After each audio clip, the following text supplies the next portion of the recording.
नमस्कार दोस्तों, आज के इस वीडियो में हम इन्वेस्टमेंट का मतलब क्या होता है, इन्वेस्टमेंट कहाँ कहाँ पर की जाती है और इन्वेस्टमेंट के कितने टाइप्स होते हैं, इसके बारे में बहुत ही आसान सी भाषा में समझने वाले हैं।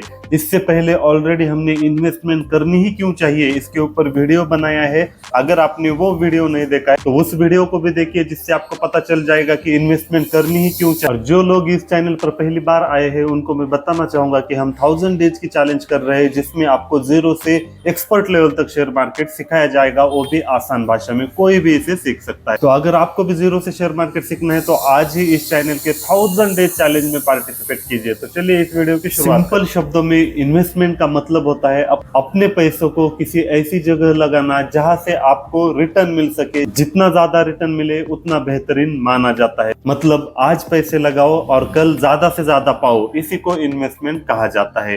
ज्यादा कुछ डिटेल में सोचने की भी जरूरत नहीं है, बहुत ही आसान भाषा में मैंने आपको बताया है।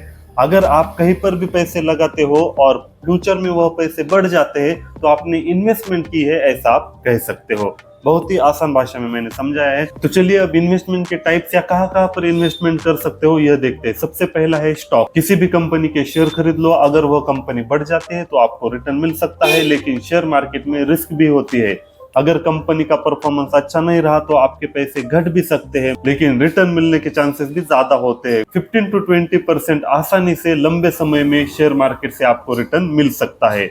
यह एक टाइप हो गया। दूसरा टाइप है फिक्स्ड डिपॉजिट या फिर एफडी। इंडिया में ऐसा कोई भी इंसान नहीं होगा जिसे एफडी क्या होती है पता नहीं होगा, क्योंकि एफडी पर लोगों को भरोसा है और एफडी में पैसा लगाया तो पैसा सेफ है और हमें फिक्स रिटर्न मिलता है, इतना सबको पता होता है। इसलिए आज भी इंडिया के कई सारे लोग एफडी में ही अपनी इन्वेस्टमेंट रखना पसंद करते हैं या फिर इन्वेस्टमेंट करते हैं। एफडी में आसानी से 6 से 7% रिटर्न मिल जाता है। तीसरा टाइप है म्यूचुअल फंड्स। अगर आप शेयर मार्केट में खुद से एनालिसिस करके पैसे नहीं लगाना चाहते हो तो म्यूचुअल फंड्स के थ्रू आप एक्सपर्ट के हाथों से पैसे लगा सकते हो, जिससे आपकी रिस्क कम हो जाती है, लेकिन एफडी के कंपैरिजन में रिटर्न ज्यादा मिल सकता है। चौथा टाइप हो गया रियल इस्टेट। रियल इस्टेट मतलब आज आपने कोई भी प्रॉपर्टी खरीद ली और फ्यूचर में अगर उसके प्राइस बढ़ जाते हैं तो आपको काफी ज्यादा रिटर्न मिल सकता है, लेकिन इसके लिए काफी पैसों की जरूरत होती है। अगला टाइप है गोल्ड या फिर सिल्वर। इंडिया के हर एक घर में कुछ ना कुछ अमाउंट का गोल्ड तो जरूर होता है। गोल्ड को भी लोग सेफेस्ट ऑप्शन मानते हैं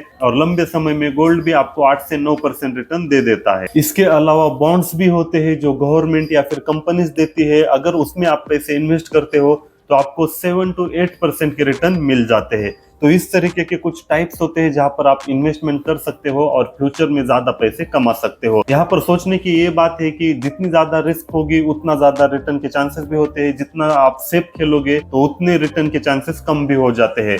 एफडी में सबसे कम रिटर्न मिलता है क्योंकि वो सेफेस्ट ऑप्शन होता है। एफडी के अलावा बाकी की चीजों में आपको एफडी से ज्यादा ही रिटर्न मिलता है। तो आई होप आपकी समझ में आ गया होगा कि इन्वेस्टमेंट का मतलब क्या होता है और इन्वेस्टमेंट कहाँ कहाँ पर की जाती है। तो इन ऑप्शन में से आप किस में इन्वेस्टमेंट करना पसंद करोगे या फिर किस में करते हो, कमेंट में जरूर बताइए। और इसी तरीके से जीरो से शेयर मार्केट सीखने के लिए आज ही इस चैनल को सब्सक्राइब कीजिए। मिलते हैं अगले वीडियो।